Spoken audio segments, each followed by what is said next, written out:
Wote tulikuwa mahakamani na wote tunajua kinachoendelea kwenye taifa letu. Mwenyekiti wetu kwa niaba yetu, kwa niaba ya wanachama wote na Watanzania, nataka niseme kwamba hii vita tumejiandaa kuipigana na pumzi tunayo. Samia anachotaka afanye na serikali yake, lakini sisi hatuko tayari kukata pumzi, hatuko tayari kupigia magoti uovu. Na wote mmemwona mwenyekiti, mmeona spirit yake, amejiandaa sawa sawa.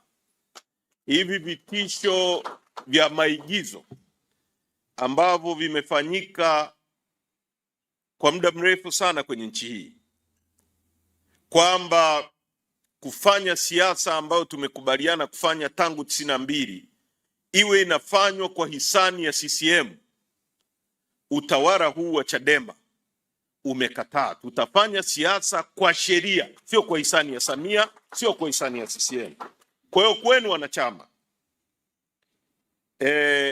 msijisikie vibaya wala msitetereke. Dunia inaona na sisi tunaona, na hili la mwenyekiti Lissu kukamatwa na kuweka ndani, msisahau kwamba ni mwendelezo wa vitisho vya kutaka kutupigisha magoti, na havijaanza na yeye kukamatwa. Genesis ya haya yameanza ndani ya CCM yenyewe.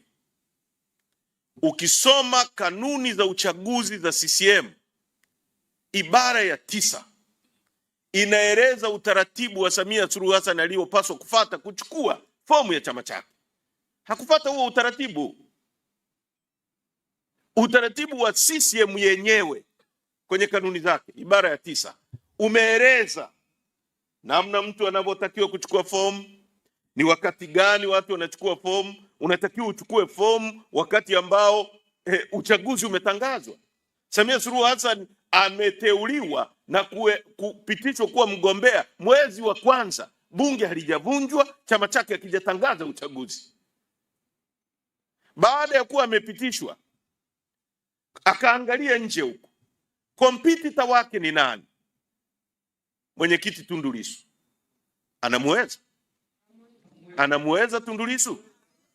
Kwa hiyo nimkamate, nimweke ndani kwa kesi ambayo hata haikuwa planned. Ilikuwa ni kesi ya yeye kujirescue, apate utawala na utaka kwa njia zozote, by any means necessary. The end will justify the means. Akamkamata Lissu, amekaa naye.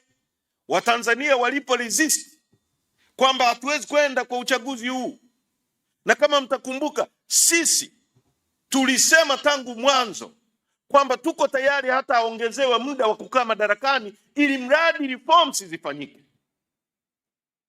Tulisema, na katika hilo tumekutana na watu wengi.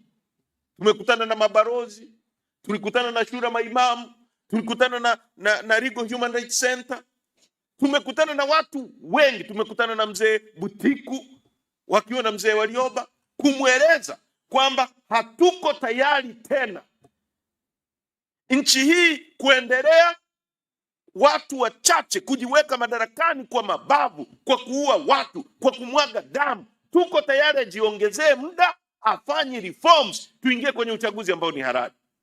Hakuwa tayari kwa hilo. Aliamua kutumia shortcut. Watanzania walipokataa, nini kilichotokea tarehe 29? Wakaua maelfu ya watu. Sasa haya msiyasahau.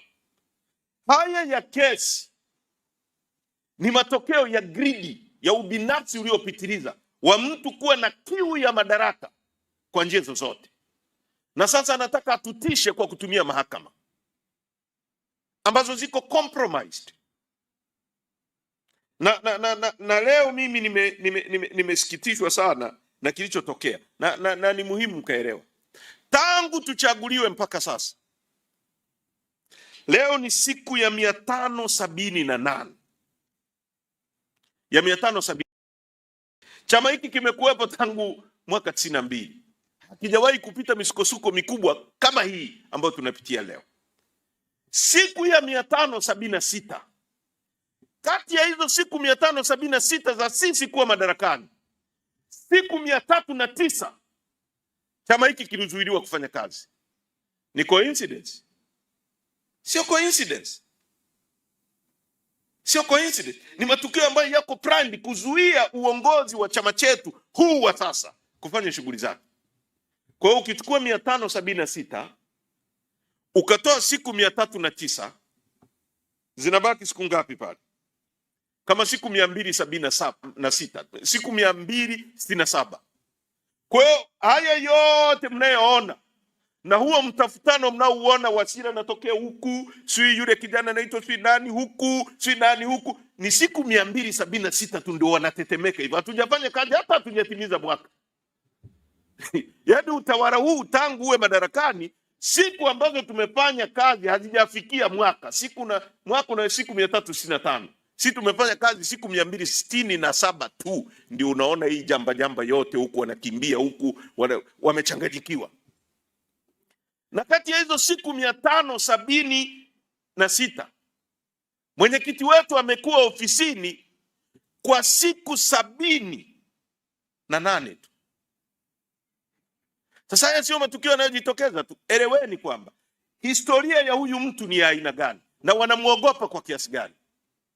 Huyu alipochaguliwa kuwa mwenyekiti wa TLS alikaa madarakani siku ngapi? 6, wakampiga risasi. Chini ya Samia Suluhu Hassan mwenyekiti wetu amefunguliwa kesi mara 3 mfululizo. Hii ni ya 3. Kwamba ni lengo la kuzuia chama chetu na utawala huu ulioko kwenye chama usifanye kazi. Tumechaguliwa tarehe 9 ambao mwenyekiti anakamatwa. Siku hiyo hiyo ndio wakina Said Issa walisaini form za kukishtaki chama. Haya matukio hayajitokezi hivi. Ni matukio ambayo yako planned. Mtakumbuka kwamba wakati tunachaguliwa, licha ya kina Said Issa, msajili wa vyama vya siasa alisema hamtambui katibu mkuu. Mwezi mmoja tu baada ya kuchaguliwa, hatambui katibu mkuu, hatambui manaibu katibu wakuu, hatambui wajumbe wa kamati kuu, hatambui secretariat. Nia yake ni nini? Kwa sababu sisi sio wajinga, ni kukripo chama na kukripo uongozi wa chama chetu uliopo sasa. Sasa sisi tunawaambia pumzi tunayo, tutaenda nao wanavyotaka. Sasa nirudi kwenye kesi hii. Leo ni siku nyingine ambayo inathibitisha kwamba nchi hii inahitaji reforms za haraka, na tukiendelea namna hii, nchi nyingi ambazo zimeingia kwenye matatizo ya machafuko na watu kupoteza amani na nchi kuharibika kabisa, ni nchi ambazo zimekuwa zikiongozwa namna hii kidikteta. Bunge hakuna. Bunge ni kikao cha CCM kilichoteuliwa na Samia Suluhu Hassan kwa yeye mwenyewe kupenda, kwa sababu mtakumbuka hata kwenye utaratibu wa chama chao kanuni za kiuchaguzi zilibadilishwa katikati ya mchezo.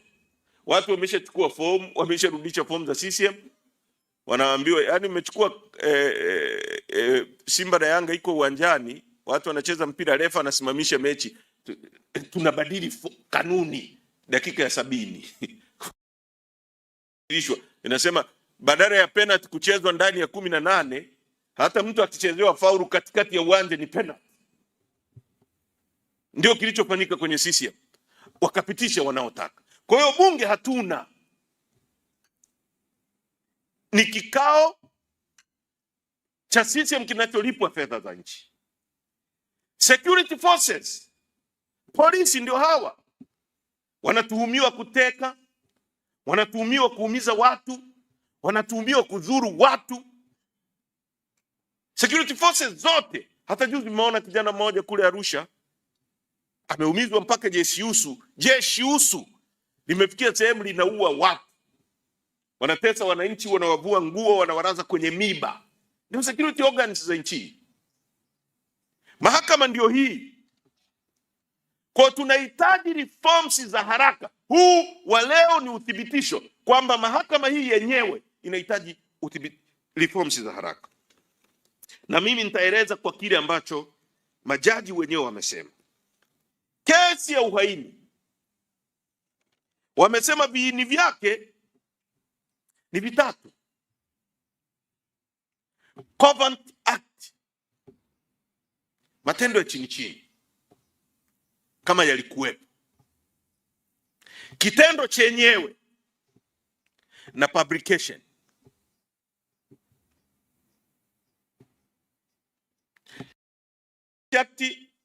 Hakukuwa na ubishani kwamba haikuwepo. Kitendo chenyewe cha uhaini cha kujaribu labda kupindua serikali hakikuwepo, hakukuwa na ubishani. Kilichokuwepo ni publication.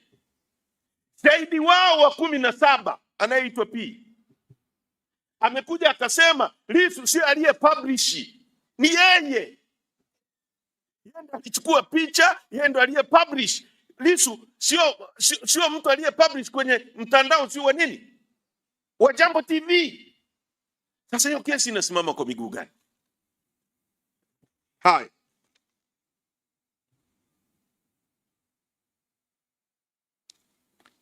Majaji wamesema kwa sasa mahakama haijaangalia uzito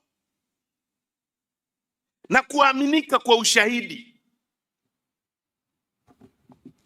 Kesi ya criminal ambayo unatakiwa kuprove beyond reasonable doubt. Shahidi tayari ameshaweka doubt. Jaji yao inasema Lissu ndio alipublish. Shahidi anasema mimi ndio niliye publish. Majaji wanasimama wapi kusema Lissu ana kesi ya kujibu? Kwa kuna mvutano. Shahidi wao wenyewe anasema mimi ndiye niliye publish, au amesema mwenyewe shahidi wa 17. Sasa kama hamwangalii uzito wa ushahidi na kuaminika kwa ushahidi, mmeestablish vipi kwamba Lissu ana kesi ya kujibu?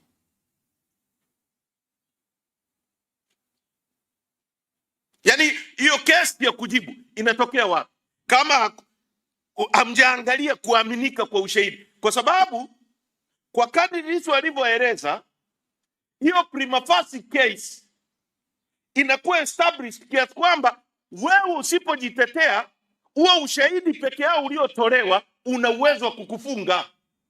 Sasa wanasema hawajaangalia kama huo ushahidi una uzito na kuaminika kwake. Sasa utafungaje mtu kama kesi hujaangalia kama ina ushahidi, uzito wake unatosha kumfunga au uzito wake unatosha kuestablish kesi? Hiyo hoja ya pili. Wamesema, wamerudia sana. Jaji kama mmemuona, mimi nimeangalia mpaka dimina yake. Kesi imekuwa established lakini sio kuthibitishwa.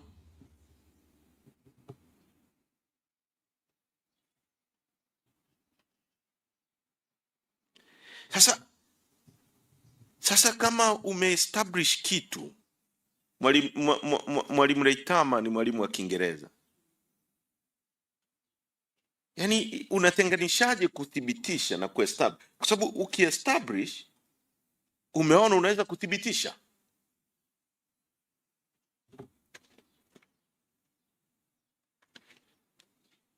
Sasa ndugu zangu,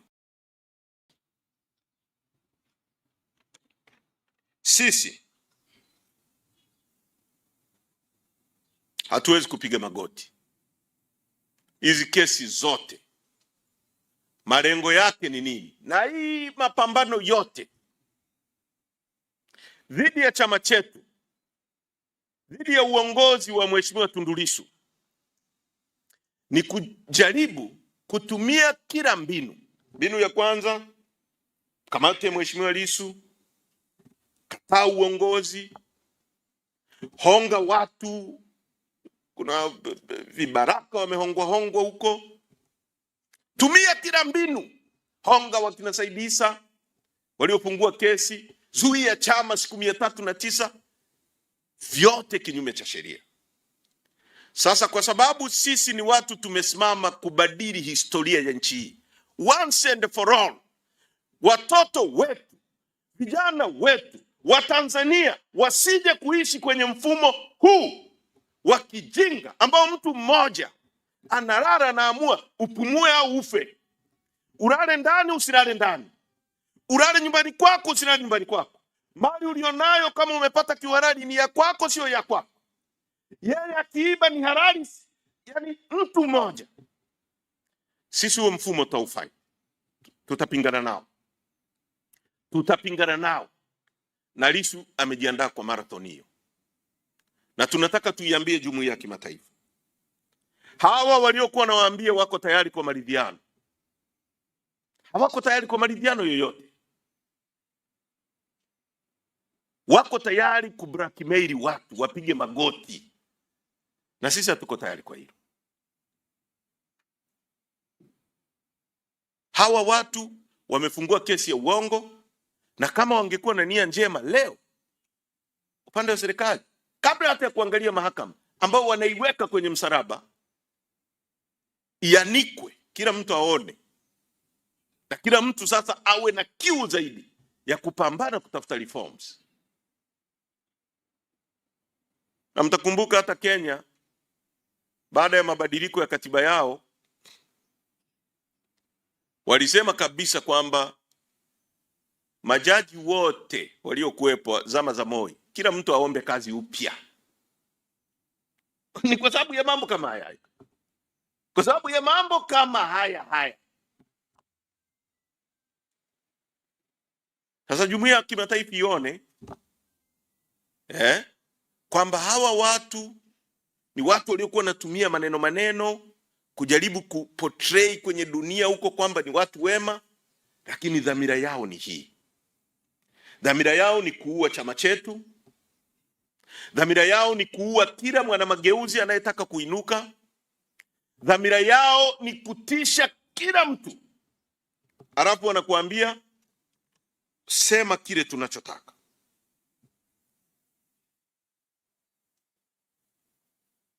Wasira jana alisema, Stephen Wasira, kwamba hatutamsamehe Lissu, kesi itaendelea. Jana amesema Wasira kwamba hatutamsamehe Lissu kama tulivyomsamehe nani? Mbowe. Kwani hamkumsikia? Wasira alikuwa amewasiliana na hao majaji. Tunataka watuambie Wasira alitoa wapi hayo maneno ya kusema hatutamwachia Lissu kama tulivyomwachia Mbowe. Maana yake ni nini wakati kesi iko mahakamani inaendelea? Amekuwa quoted na vyombo vya habari. Hiyo inakuambia nini kuhusu mahakama zetu? Na baadaye yanatokea mambo kama haya ambayo mahakama yenyewe inasema tutaangalia uthibitisho, hatutaangalia uzito wa ushahidi. In a criminal case ambayo unatakiwa kuprove bila kuacha shaka lolote. Kwa leo ni siku nyeusi kwa wapigania haki, lakini siku ya muhimu. Siku ya muhimu kwetu wote kama wanachadema ya kuinua mapambano. Mikutano ya hadhara iendelee, vikao vya ndani viendelee, kwenye mitandao vijana endeleeni mpaka tutakapofanikiwa, na tutashinda. Nataka niwahakikishie ushindi uko. Wanakata pumzi. Wanakata pumzi. Wanapiga watu risasi, hatuogopi risasi, no more. Wanateka watu, hakuna naye. Tangu waanze kuteka watu wameacha kupambana. Wanaongeza. Actually, wakiteka mtu, kama kwenye familia yake alikuwa mmoja tu aliyetekwa, familia nzima, wajomba zake, nani, wanaanza mapambano. Kwa kila siku, kila wanachokifanya, wanaongeza maadui.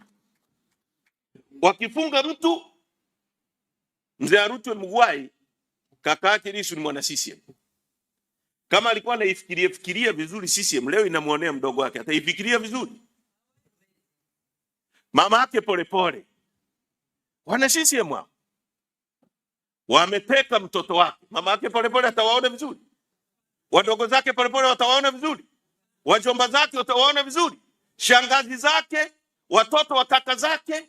Kila wanachofanya is a kick of a dying horse, ni farasi anayekufa, ni mateke ya mwisho. Au mtu aliyebebwa na maji mto Mara pale, anaona kajani anashika, anaenda nako, kamti anaenda nako, akiona si nini anang'ang'ania mpaka anafikia sehemu stage ya mwisho, anaanza kushika na maji yenyewe, anafikiri yatamsave. You are going, you are being drowned, you are going. Serikali hii dhalimu sisi hatutaipigia magoti, na nimekuja kwenu wana Chadema kupitia waandishi wa habari kuambia muwe majasiri. Tumeongea na mwenyekiti wetu, yuko in a very high spirit, amejiandaa, yuko vizuri sana. Tumeongea naye pale, yuko vizuri sana, yuko charged, yani atawatambaza na magoti. Na waje, si walisema kuna kesi bana, waje wathibitishe maneno haya, waache waje. Fikiri tuna pumzi ya kidogodogo hivi, tutakuweka ndani miezi miwili uje unatambaa, nisamee. Hakuna. Kama hatujafanya kosa, hakuna kosa, full stop. Tunaelewana vizuri? Kwa kwenu wana Chadema, kafanyeni kazi, asanteni. Huu uamuzi umesikitisha, lakini ni wa muhimu wa kihistoria ambao huko mbeleni watu wengine wataangalia, watasoma na majina yao, watajiuliza ilikuwaje, na historia itatuweka mahali tunapostahili. Asanteni sana na Mungu awabariki.